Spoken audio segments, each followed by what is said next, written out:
Hello, everybody, and welcome to Untether.tv. I'm your host and founder, Rob Woodbridge. Density. We talk about this all the time, the concept of density. And, if you've listened to this podcast or if you watched this podcast anytime over the last 4 years, you understand that density means the number of people that are using your product in a given spot. It's also the name of the company that I'm actually sitting down to talk to today. They are located in San Francisco. I have their app. Unfortunately, it doesn't work up here in Ottawa, but not many things do work up here in Ottawa. But I did sign up for a couple of their notifications, and we're going to get into what this application does and this service does. But before we do that, I want to bring in Andrew Farah, who is the founder and CEO of Density.io. Andrew, thank you for coming on to Untether.tv. Appreciate your time. Oh, yeah, you're welcome. Thank you for the invite. Well, I'll explain what the invite is a little bit later on in this conversation, but I want to give you an opportunity here to talk about what density is. So for those that don't know or that have never used it or have never listened to another one of our podcasts, what is density? Well, we tell you how busy your favorite coffee shop is and when it's quiet. Ideally, we're eventually going to be able to do that for an entire city so that you can see when the DMV or the bank is quiet. But it's kind of irritating when you show up to a coffee shop that's usually has no line, and then you sit in line for 15 minutes and then pay $5 for really good coffee. It's like because we don't have a long attention span, right? And I've heard of. So I spend most of my time in the mobile industry, as you know, and talking to people about how they can use mobile to become more effective. And I guess this is it. Nobody wants to wait in lines anymore. Is that what started this whole thing? Well, I think loyalty is sort of the most important part. People are going to these places anyway, and they're going there regularly. And especially for like an SMB, the majority of their business is built on loyalty.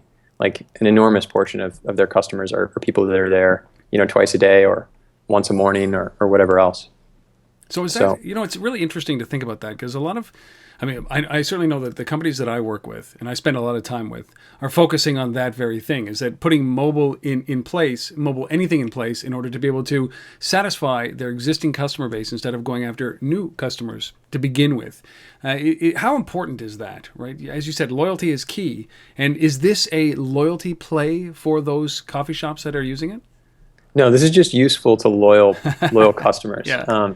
And which is why I think it's less about discovering at this point and more just about rewarding people that are there already. Like if I'm going to Phil's Coffee twice a day, which is something that I do relatively regularly, I'm not going to not get Phil's coffee.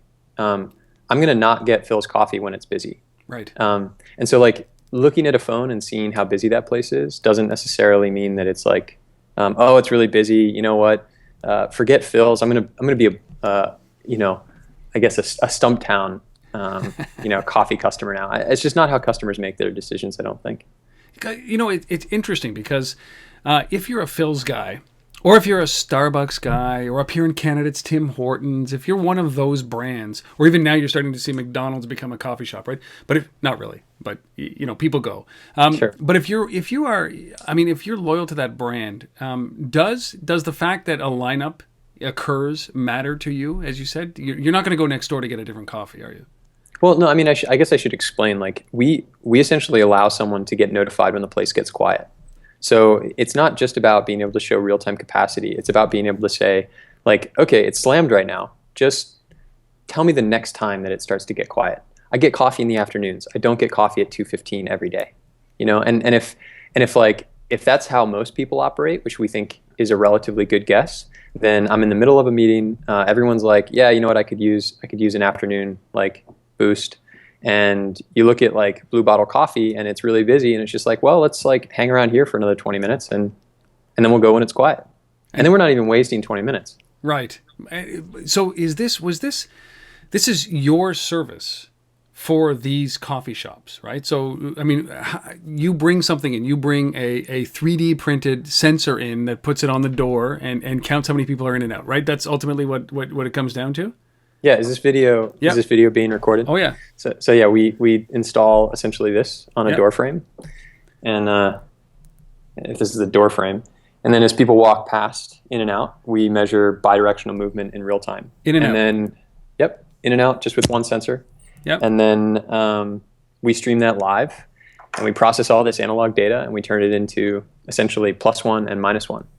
And then over time, we can see not only like historical foot traffic and not just real time, but also eventually predictive. So don't go now, but go in like 25 minutes, and it's very likely to be quiet.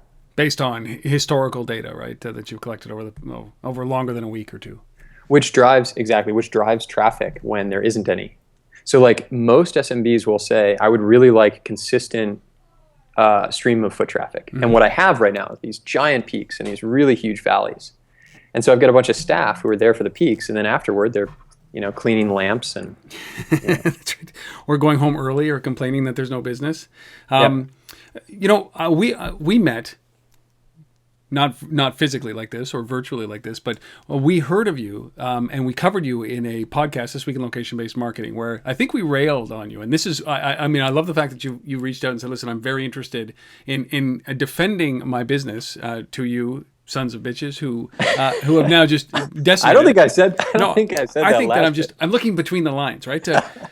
But and I love it. I love that you reached out and wanted to have this conversation. And in that episode, what we talked about was this idea of. I mean, I don't think I was as harsh as maybe Asif was in that episode for the first time ever, because I love the idea of this being an aggregated data play where you can understand the ebbs and flows of businesses, and then there's when you abstract the business and you put the layer of people coming in and out, as you said, you can get predictive. But the question that Asif had, and I think this is a good, valid question, is who wants to broadcast that they're slow? I mean, that's what it came down to, is that who wants to broadcast that there's nobody in their stores or in their coffee shops? And I think that was the thing that got us stuck, is that, if I'm Pete's or something else next to Pete's, do I really want them to see like Pete's is busy, but I'm not? And will that create, I don't know, a perception that if I'm always dead, that maybe I shouldn't go to that place? How do you. Well, so I think you're presuming that installation will happen, that there isn't like a particular location type, like a place type that we're going after right now, that is like, it's everybody. It's like the shop that's like to the left, the shop that's to the right, and we're just trying to get in as many as possible. And I would say that's, it's sort of the wrong assumption to start from. We're going after places people really love and places people really hate. So Blue Bottle Coffee is adored by San Franciscans. The DMV is despised by San Franciscans. It's also despised by a lot of other places. And the thing is that the DMV, they just want to get people in and out quickly. Like, they're not enjoying the fact that it's busy and taking forever. So I think they do. I think that there are people, you know what I mean? Like, yeah, the DMV, maybe they actually, and like the tax office and the passport office, I think those guys love the fact that everybody in line is angry. So, but maybe. You're right. I like that idea, is that you're focusing on the places that people love and the places that people hate. It's a really clear answer. And so as a result, we don't actually find that our sensors go into places that are mediocre. They're going into places that are really popular already.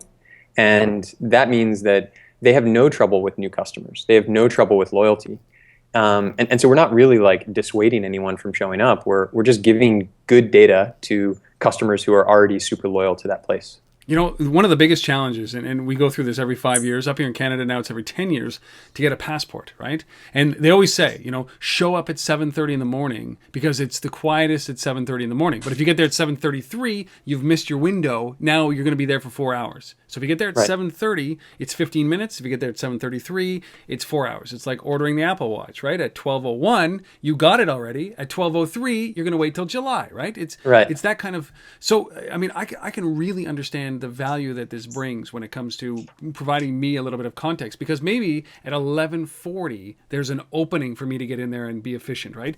That's the nut of this, isn't it? Yeah, I mean, the next time you're at a bar, yes, like look up at all of the people in there, and just for a second think this is all lost data, and it's all lost data simply because there's nothing listening, and so the question is, what should listen? Right. And the answer to that is, I think at least, it has to be real-time, accurate, anonymous, and cheap. And if it breaks any one of those four, then you end up with a sensor that is invasive of a person's privacy, like video surveillance and facial recognition software. So, what if, in addition to being able to pull up, like, essentially like a constantly improving catalog of all human knowledge that sits in your pocket, at all times. You could also say like how busy the bank is. And it just seems like such a simple thing, but people count is enormously challenging and traditionally has been unnecessarily expensive, which is why we don't see it in places like, Blue Bottle Coffee or sort of, the local bubble tea place or whatever else it might be. So why is that? So you guys just figured out a way to make this cheap? Yeah. Cheap. That's it. Accurate, real-time, anonymous, and cheap. Yes. And that's so, I mean, you could have gotten very complicated when you did this, right? You could have gone in there and sold them this, incredible experience of, a mobile this and an NFC or a low energy Bluetooth. I mean, how did you come to this, which was just basically a traditional, basically an in-out counter? How did you come up with that? All right. Well, so there's like the story we tell, and then there's the real story. Would you like the latter or the I would like former? the real story behind this, yes. So we started off with MAC address tracking. Yep. We had a unit that would listen for Wi-Fi signals. Now this is like back when MAC address tracking wasn't like super popular or really well known. Yeah, frowned upon eventually, yes. And then eventually got frowned upon. Yeah. So we had MAC address tracking. We were trying to accomplish the exact same like utility function, and our argument was people are willing to trade privacy for utility. Gmail is a really good example of that. Mm-hmm. There are bots that sort of scrape all your data and serve you ads, but it's useful enough that you're willing to overlook the privacy sort of intrusion. And then Apple made a policy change. And when they made the policy change, it was an 8-second slide in WWDC. And it said, oh, by the way, we're randomizing MAC addresses on phones. In the new, and the Wi-Fi tracking industry just exploded. Yes. And they went one of two directions. They sold their companies. And a good example of this is Nomi. They sold to a larger company that does video surveillance. They also laid off like a third of their staff or something like that before that. And then the other half of the industry, because a lot of people relied on Wi-Fi tracking, doubled down. And a good example of that is Euclid Analytics. Yes. They essentially said, like, no, we can still derive really meaningful data from this. But the thing is, no one really knew to the extent, like how often were they randomizing MAC address, the MAC address that would go out in the probe request. And you weren't going to find out until iOS 8. Yep. So they made the announcement in June, and then you had this like period of time, and then iOS 8 was coming out in the fall. So we're like super early. We're not in one of the categories. We're just like, what do we do next? Do we die, or do we just like build a door counter?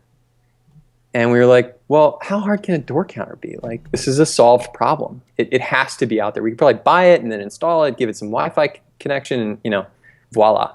Well, it turns out this is like probably the hardest thing I've ever worked on. and the thing is, like, the reason it's hard is not because like the components are expensive. Like infrared, our sensor is infrared.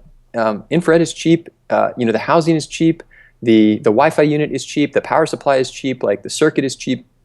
The problem is noise. Like the signal processing on infrared is incredibly challenging. In fact, it's so challenging that every year audiophiles have a programming like competition for who can write the best algorithm to best understand sound, like sound signals, and like when a song starts or something like that. So anyway, long story short, we started down the path of people counting, and had we known how hard it was up front, we wouldn't have done it.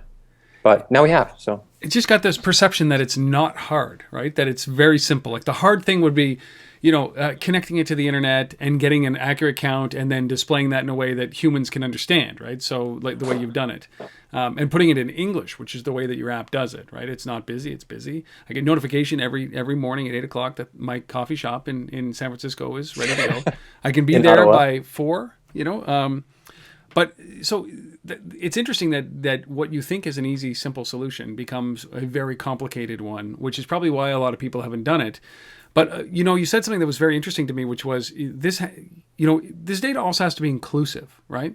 So there are people who don't walk around with Bluetooth on, who don't walk around with Wi-Fi on, who never log into public networks, who lock their devices down, who might get randomized with a MAC address. You can do some algorithmic calculations in order to be able to see how many times that the MAC address changes. But accuracy is so key for you, because if you lie once, Like, if I go in there and it says it's not busy and there's a lineup around the corner, then I'm never, ever, ever going to use your app again, right? So the challenges are many here. So how do you help overcome this, right? Like, you're only as good as your data, and that must have been the key to building this company. Yeah, I mean, the few moments that we've had when there was like a breakthrough in like algorithm development or like signal processing was, I mean, they were just like, well, so I should say, we don't actually charge the SMB, so we give it away for free. Yeah. We partner with startups who have pre-existing relationships or networks of SMBs. And that was actually the other concern that you guys brought up, was how do you distribute sensors and become meaningful? Mm-hmm. So we actually don't sell them ourselves. We find companies that have existing networks of SMBs and then use that as a warm introduction to do an installation. And then we sell that data back to the startup. So a good example of this would be, there's a really cool company up in Portland called Workfrom. And they are a directory of good cafes and bars and restaurants to do work from as a remote worker. Mm-hmm. And they have a listing of the Wi-Fi speeds and the plugs and access to tables.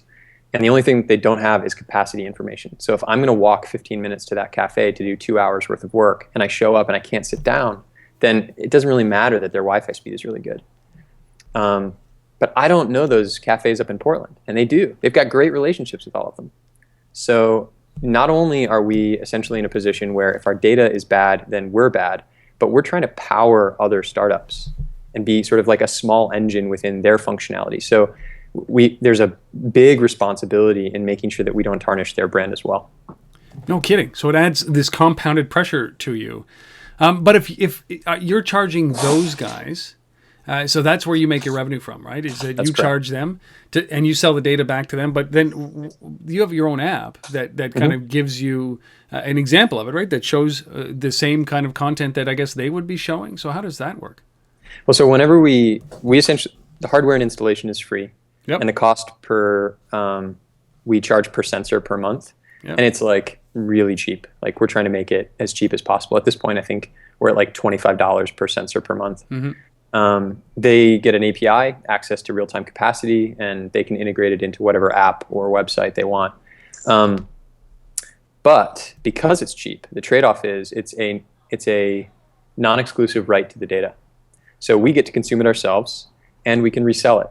So as soon as Yelp wants the cafes that we've already installed in, we're happy to give them real-time capacity as well, so that it just shows up in their listing. And that's how we end up with much larger scale, is being able to sell the same data multiple times, users getting used to something in a niche app, and then saying, well, why isn't it in this like larger application that has all these other pieces of data, like menus and stuff? And they just, they call us and we say, sure, we'll turn it on for you. And that scales. That's the way that it scales. But I mean, the key is also is to make sure that the hardware is in all these shops. Like, do you ever see a point in time where you're no longer using the in-out counter? I don't know. I think it's a fundamental problem. Yeah. I think knowing how many people walked past a threshold is a fundamental problem. It is. And the difficulty, or like the problem with fundamental problems, is that they are really hard to see because they're things that you interact with every day and that there isn't an existing solution for. Right now, there just currently isn't an existing solution for how busy is the DMV.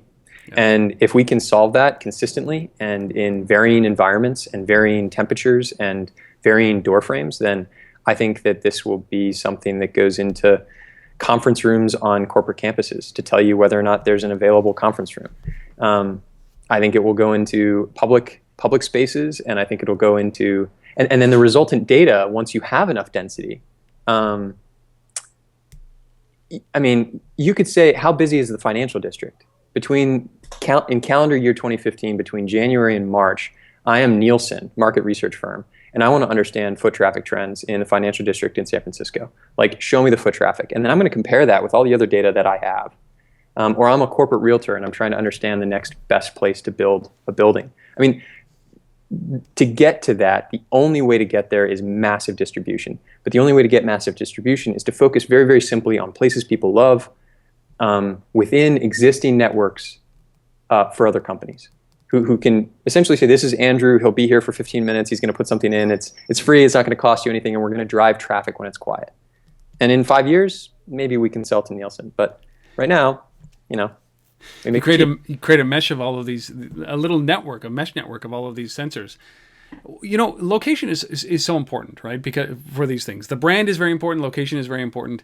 Do you think at a time, in the not so distant future, when somebody says, "Listen, I'm going to buy your business from you," right? You can see the obvious, metrics of success, which is revenue and all that. But how important do you think this data that you're collecting about in, out, and density is going to be for people selling businesses or real estate impact, right? So there's a perceived value of a house or a perceived value of a business or a building, but then you've got this layer that you're creating on top of it, which is, okay, you really want to know what the number of people are in and out of this building? It'll give you a sense of how you can monetize that location, right? So does this data become as valuable as the land at some point?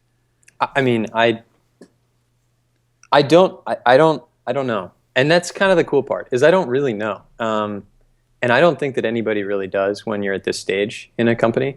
But I think that we've got some hunches that feel pretty good, things that we've been thinking about and arguing with like other smart people like you, and like trying to tease out what is like the best path and where is value and how can we be useful.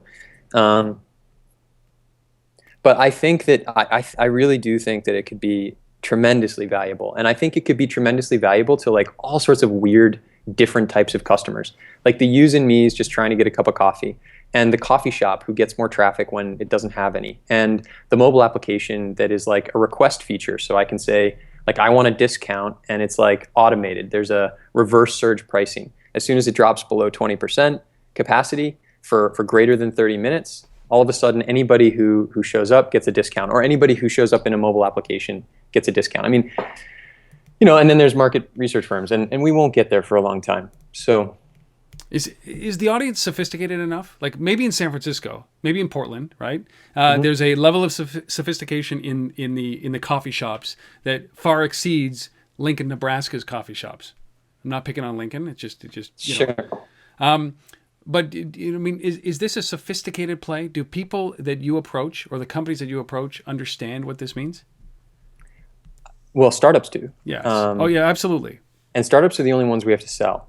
Okay. Sort of. The local business is so busy making great coffee or like making great, a great dish, that they hardly have time to look at their own analytics and make operational changes. Right. So it's even less likely that they'll look at a competitor's data and make operational changes. So which is exactly the reason why we decided not to charge the SMB, because I don't really think it matters that there's like this complicated, convoluted way of like eventually monetizing the data. It's just, look, we're going to do this thing through a trusted relationship that you have with, say, Belly Card, or a trusted relationship that you have with 5 Stars or with Eat24 or Seamless or Order Ahead or Instacart. I mean, like, just go down the list and you're going to find a startup that is hyper-local, that has an existing relationship or physical infrastructure, and can simply say, yeah, this is going to help us sell more of your stuff. So just like put it in, like give them 15 minutes and, just kind of set it and forget it. And go.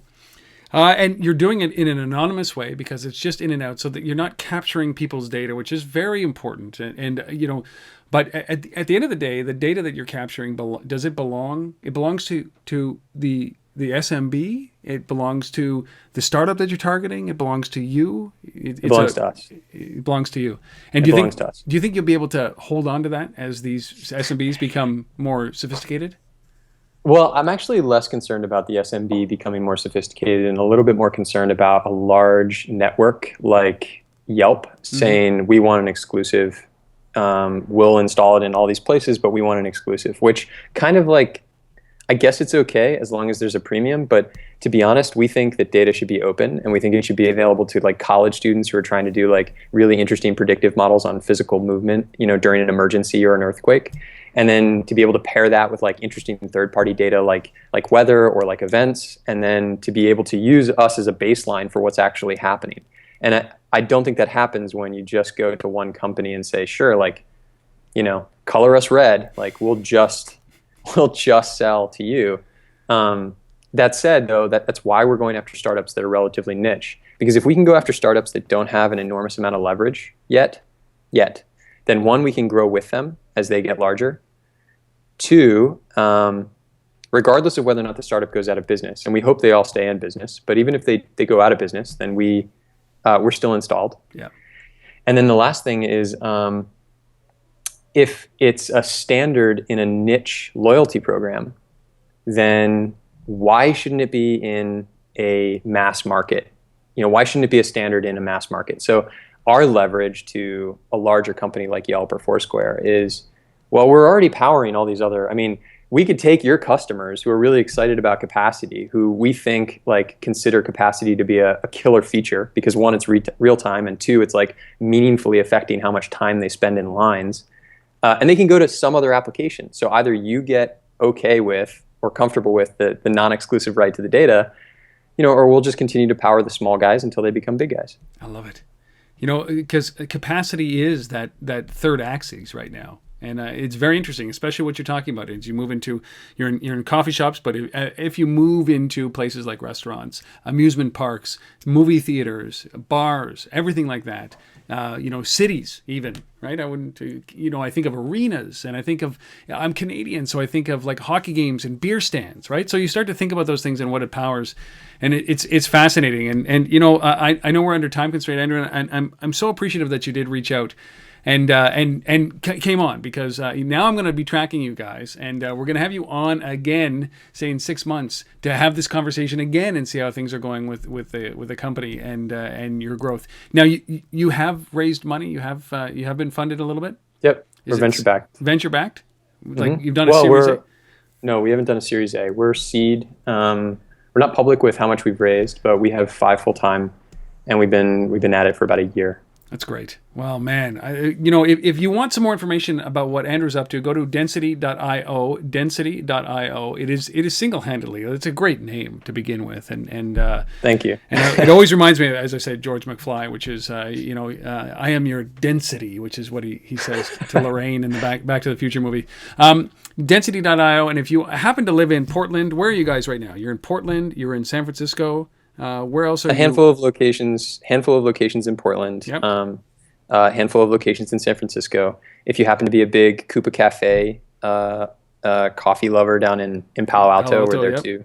Yeah. And then we have a handful of new locations rolling out relatively soon. That's great. Well, we'll keep an eye out. I mean, I've got the app on here. When you come up to Ottawa, I will check it out. We don't have any of these. There's no Pete's in Ottawa at this moment. But listen, Andrew, I really appreciate your time. Thank you for doing this.